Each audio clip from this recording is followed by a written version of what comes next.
Her true story from California old woman broken heart. He said she was too old. She sold his car and filed for divorce.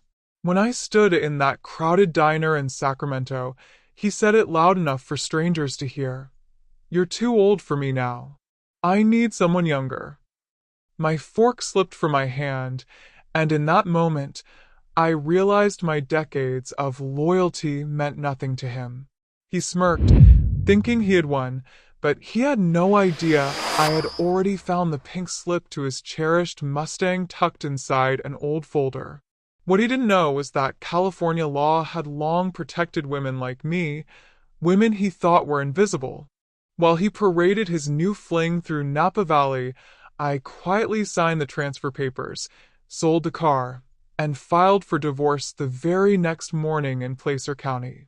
He thought he had erased me from the life we built, but with every receipt, every forgotten letter, every small piece of paper trail I had saved, I built my case. And when the judge finally looked him in the eye and froze his accounts, he stopped laughing. I didn't raise my voice. I didn't beg. I simply let the truth and the paperwork do the talking. Scroll background story. I was a retired nurse from Northern California, the kind of woman who worked double shifts through the 1980s to put food on the table and pay off a modest home in Roseville. For years, my husband, Jameson, charmed our neighbors with his polished smile while I handled the quiet burdens of bills, repairs, and caregiving for his ailing mother. I never thought he would turn against me, but after 35 years of marriage, he dismissed me as if I were nothing more than a worn-out appliance.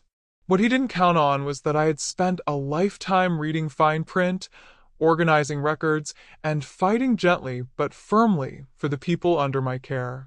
This time, I wasn't just protecting others, I was protecting myself. Chapter 1. My name is Margaret, I'm 68 years old, and I was married for 35 years. But the moment that shattered everything happened inside a crowded diner in Sacramento. My husband leaned back in his chair, smirked, and told me, loud enough for strangers to hear, "You're too old for me now. I need someone younger." The sound of forks and glasses clinking around us stopped. I sat frozen, heat crawling up my face, while he looked almost proud of himself. That's when I remembered the pink slip to his precious Mustang sitting in a folder in our attic.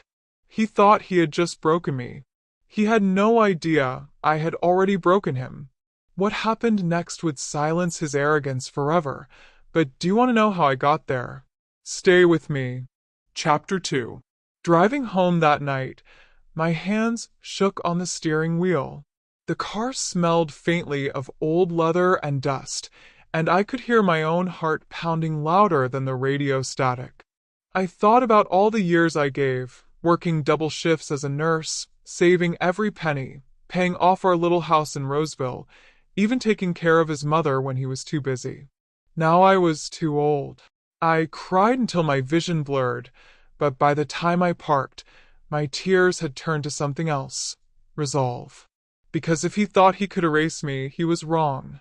But what weapon could a woman like me have against a man like him? Chapter 3. The answer came the next morning in the attic. Dust-covered boxes stacked like forgotten soldiers. Inside one of them, I found the life we built. Old receipts, hospital bills, tax returns, even love letters he wrote in the 80s. Buried under it all was the pink slip to his vintage Mustang. I held it in my hands and felt a chill. He loved that car more than anything, even me. That paper was power. And if I had one piece of leverage, maybe I could find more. But could old papers really stand up to his smooth-talking lawyers? Chapter 4.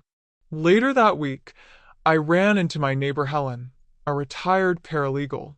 She noticed the sadness in my face and pulled me aside.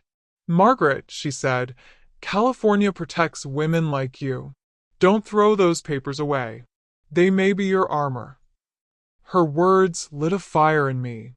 For the first time I wondered, had he underestimated me all these years? But where should I even start when the man who vowed to protect me had turned into the one tearing me down.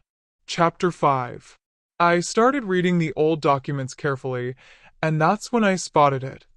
A refinancing record from our home, signed only by him. The date didn't match our conversations at the time. My hands trembled. He had refinanced our house behind my back. The betrayal made me sick, but it also gave me clarity. He wasn't just cruel, he was careless. Careless enough to leave behind breadcrumbs. But would I have the courage to follow them? Chapter 6. I needed help, and I found it in the most unexpected place, a young legal aid volunteer named Daniel in Fresno. He listened patiently as I poured out everything. He explained how timestamps, drafts, and even metadata could expose lies. I felt like I was learning a secret language of truth. For the first time in months, I wasn't powerless. But could this young man really help me stand up against a husband who had built his life on control? Chapter 7. Together, we discovered something devastating. My husband had been draining our community savings account, funneling money into a private fund.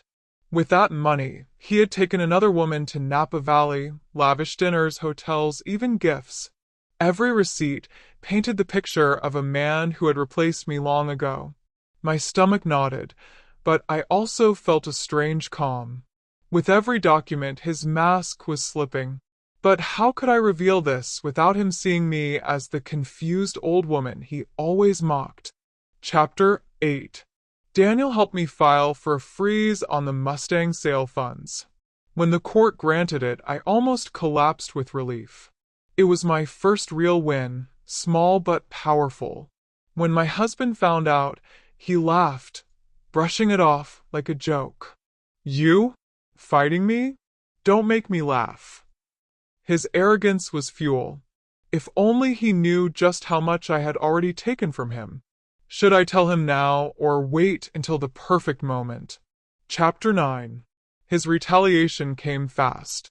He filed a motion calling me dependent and confused, saying I wasn't capable of handling money or legal matters. His lawyer stood in court and painted me as nothing more than an old shadow. The humiliation was sharp, but I stayed quiet, because in my purse, I carried proof that would break his story apart. But was I brave enough to use it in front of everyone? Chapter 10. The day came when I spread the receipts across the table.